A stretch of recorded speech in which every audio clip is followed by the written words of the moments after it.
Our story is about a girl named Iris. Iris is very sensitive, so much that she is always in tears. She cries when she's sad, when she's happy, and even tears up when things just get to her.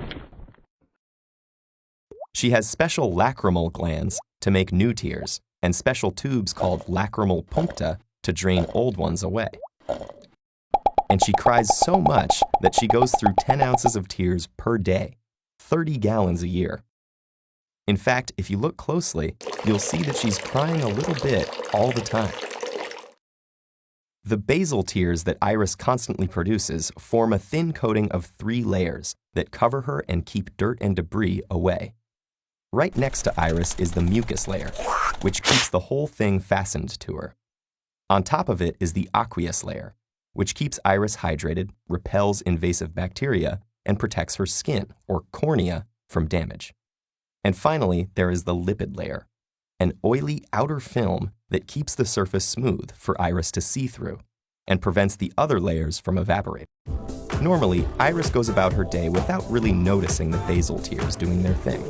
That's kind of their whole point. But one day, she meets a girl named Onion. Iris is immediately smitten. Onion looks gorgeous in her bright purple jacket, and she smells terrific.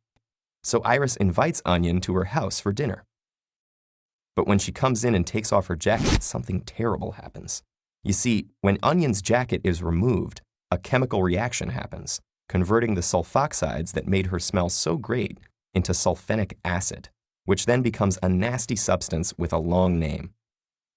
Synpropanethiol S-oxide. The gas stings Iris, and suddenly she can't help it. She starts weeping uncontrollably. These reflex tears are different from the basal tears that Iris is used to. Because they're designed to wash away harmful substances or particles, they're released in much larger amounts, and their aqueous layer contains more antibodies to stop any microorganisms that may be trying to get in as well. Both Iris and Onion are devastated. They know they can't continue their relationship if Iris is going to hurt and cry every time Onion takes off her jacket, so they decide to break up.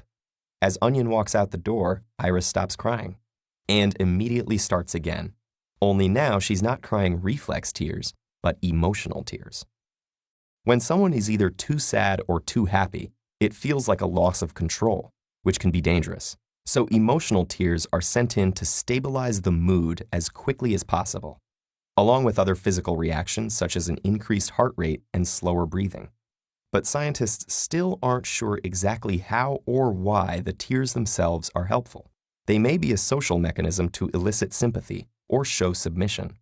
But some studies have also found that emotional tears contain higher levels of stress hormones, such as ACTH and encephalin, an endorphin and natural painkiller. In this case, emotional tears are also directly calming Iris down, as well as signaling her emotional state to others. Sorry things didn't work out with Onion, Iris, but don't worry. As long as you have all 3 kinds of tears working to keep you balanced and healthy, it will get better. You'll see.